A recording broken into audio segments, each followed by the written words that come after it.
ferimentos fechados. Vamos ver então agora como tratar e reconhecer ferimentos fechados. No telão, contusão, entorse, luxação. Entorse ainda nós temos outras possibilidades de nomenclatura, como distensão ou distorções, mas é como entorse mesmo que a ANAC mais utiliza. Nesses casos acima, ocorre um ferimento sem ruptura da integridade tecidual, porém existem particularidades distintas em alguns aspectos. Então vamos entender o que passa aí. No caso então da contusão, tinha falado para vocês da contusão, que é um ferimento fechado, quando nós vimos lá os ferimentos corto-contuso, eu falei, olha, o ferimento contuso é um ferimento fechado de compressão de tecidos e que nós vamos ver mais à frente. Chegou o momento. Então, contusão, pancada, tô indo sentar na mesa e sem querer bati aqui a coxa no canto da mesa, pá, compressão de tecidos, contusão. O que acontece na contusão? Acontece compressão de tecidos, como a gente acabou de conversar, aonde são rompidos alguns vasos sanguíneos. E aí fica aquele roxo, meio avermelhado. Se são vasos sanguíneos, tem sangue lá dentro. Quando os vasos sanguíneos de maior calibre, ou seja, os mais grossos, digamos assim, de uma forma popular, mas não errada, os vasos mais grossos se romperam, a coloração fica arroxeada. Se foram vasos sanguíneos mais finos, a coloração da pele vai ficar meio avermelhada. E por isso que existe toda aquela mistura de uma área meio arroxeada para um pouco avermelhada. Então, vários calibres de vasos sanguíneos se romperam, de mais grossos a mais finos. O ferimento está fechado, não houve então ruptura de pele íntegra, porém, se os vasos sanguíneos foram rompidos, liberou-se sangue. E para onde fica esse sangue? Então, acontece o inchaço, que é o chamado edema. Então, acontece um edema, que é o inchaço, que é onde o líquido fica acumulado, e a coloração que a gente falou agora há pouco, no telão. Vamos ver aqui no telão. Contusão, então, equimose, que é essa coloração meio avermelhada, o hematoma, que é o arroxeado mesmo, e o edema, que é o inchaço. Então, essas são as características que se tem da contusão.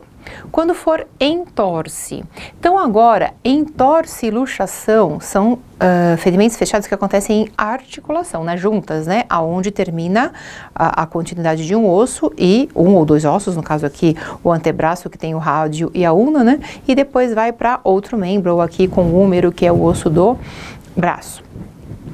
Então, na entorse, nós temos dor intensa de imediato, que piora com os movimentos, edema, olha lá, que é o nosso inchaço de instalação rápida, e posteriormente uma dor vai saindo um pouquinho, né? Então, progressivamente ela vai se atenuando, ela vai diminuindo.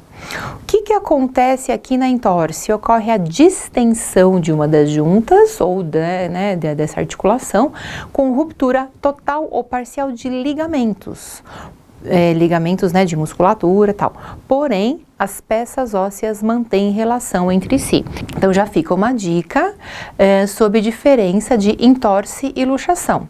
A ANAC adora fazer esse tipo de pergunta. Então, na entorse, embora aconteça, então, torceu, né? Então, torceu um punho. Foi na articulação, pode acontecer uma ruptura total ou parcial dos ligamentos, mas não acontece perda das peças ósseas dessa articulação, como a gente vai olhar agora aqui no telão. Então, nós temos ali a articulação do cotovelo, tá aqui normal, entorse do cotovelo. Então, as peças ósseas mantêm a posição entre si, a gente percebe que acontece um inchaço aqui do lado, tá certo? Uma dor bastante grande, a gente vai fazer. Então, como o tratamento de contusão, entorse e luxação é tudo igual, eu vou pontuar com vocês agora as características de todos eles, de cada um deles, e aí no final a gente já coloca o tratamento geralzão, porque ele é comum a esses ferimentos fechados que a gente conversou. Luxação. Luxação dói bastante, eu acho tão engraçado. De vez em quando o pessoal fala assim pra mim, ai, nossa, olha só, alguém lá, gente, corre, a pessoa tava jogando vôlei na praia, caiu, machucou, chega lá, as pessoas não sabem o que é luxação. Então eu falo assim, ai, que bom, não fraturou, só luxou. Gente, luxação dói que é o cão, porque as peças ósseas da articulação, elas saíram do lugar. embora o ferimento tivesse fechado, né, então assim, a pele não rasgou, não rompeu, não foi cortada, não perdeu sua continuidade, o tanto que esticou a ruptura de uma série de estruturas que estão ali, os ligamentos, da musculatura, gente, isso dói que é o cão, então assim, só fraturou e não luxou, que bom nada, dói muito. Então aqui, ó lá, primeiro, então no telão, qual a primeira indicação? Dor intensa, deformidade na junta, impossibilidade de movimentar a articulação atingida.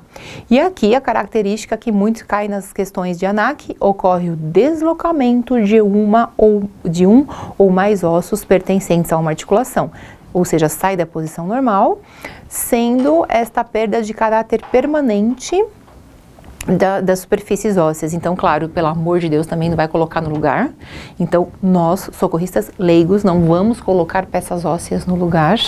Para a ANAC, a gente vai colocar apenas a articulação temporomandibular, só de mandíbula, mas na verdade nem isso a gente faz, tá bom? Então para a ANAC a gente vai responder que sim, mas se um amigo, uma amiga sua, uma criança, por um soco que levou, do jeito que caiu, deixa a mandíbula e fica assim, você vai levar para o dentista, você vai levar, aliás, para o hospital procurar a especialidade de bucomaxilofacial, porque mesmo para um profissional, mesmo para um dentista ou um bucomaxilofacial que está acostumado, é difícil e tem a sua forma certa, não é assim, chega lá, borda e pá e coloca no lugar, não é. Mas para a ANAC, no mundo da ANAC, para passar na prova, a gente vai colocar que reduz, ou seja, que coloca essa articulação no lugar, passou na prova, jamais faça isso por gentileza, né? Aqui,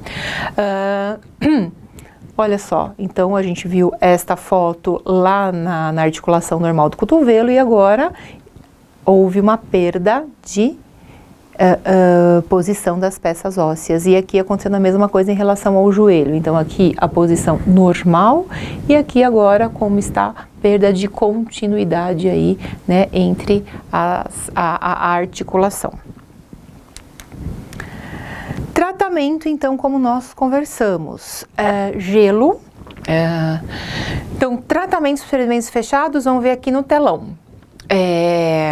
Contusão. Então, nas primeiras 24 horas a gente vai colocar gelo, deixar a pessoa em repouso e aí o analgésico. Lembrando que não é você que vai dar o analgésico é o que a pessoa está acostumada e é de maneira geral. Quando a ANAC pergunta, ela pergunta assim, o que é que uma pessoa que sofreu uma contusão precisa receber? Então, bolsa de gelo, repouso no local e analgésico. Não é que o comissário vai dar analgésico. A gente não é médico, senão faríamos exercício ilegal da medicina. Ainda no telão, entorse, pode ver a mesma coisa, frio no local imediatamente, repouso e imobilização com faixa e analgésico. A gente vai ver o que é essa imobilização com faixa já. Luxação, frio no local, fazer imobilização provisória e manter a pessoa em repouso, analgésico e reduzir, quer dizer, colocar no lugar apenas a luxação de ATM, de articulação temporomandibular, que foi o que eu acabei de comentar agora com vocês. Tem aquela história, e aí o gelo, como eu faço? Então o gelo, lembrando que em primeiros socorros é aquela história, saco plástico, gelo, fechou o saco plástico, bate em algum lugar para que essas pedras fiquem menores e aí a gente vai moldar na região aonde está a entorse, a luxação ou a contusão. Muito importante também que como o gelo queima, a gente colocar um paninho limpo e ficar controlando. Coloca lá de 15 a 20 minutos, descansa de 15 a 20 minutos. Deixa de 10, 15 a 20, descansa de 10 a 15 e 20. Lembrando que quente, no caso aqui específico, olhando no telão novamente, olha, na contusão, nas primeiras 24 horas, gelo. Quer dizer o seguinte, vamos supor que a pessoa tenha uma festa para ir. E aí ela teve então uma contusão, vai usar uma saia, então uma menina, uma pessoa, vai usar uma saia, está perto do joelho, o comprimento é um pouco para cima do joelho, então teve uma pancada e lá tá roxo. Nas primeiras 24 horas é para colocar gelo. Se não, o quente, o que o quente faz? O quente faz, abre, né, dilata os vasos sanguíneos e vai sair mais sangue e automaticamente incha mais e dói mais. Então, para tirar a dor, gelo, legal. Passaram-se as 24 horas e queria que esse roxo, meio frutacor, começa a ficar meio verde, meio alien, né? Ficavam umas coisas meio diferentes aí. O corpo naturalmente vai absorver esse sangue e segue a vida. Mas você tem um evento, passou já essas 24 horas, aliás, melhor até quando depois de 48 horas, se você ainda tiver esse pouquinho aí de roxo, aí agora pode fazer uma compressa morna. Você pode então pegar uma toalha, um paninho daquelas, né, de bebê assim, passa um pouco no ferro, sente se tá quente, mas sente queimar, e aí você deixa lá um pouquinho, e aí sim ele vai fazer a absorção desse sangue que ainda estava para fora dos vasos sanguíneos e aos poucos vai voltando ao normal, tá bom? Mas sempre pensar ANAC, e é verdade, e nas primeiras horas é só gelo, gelo e gelo.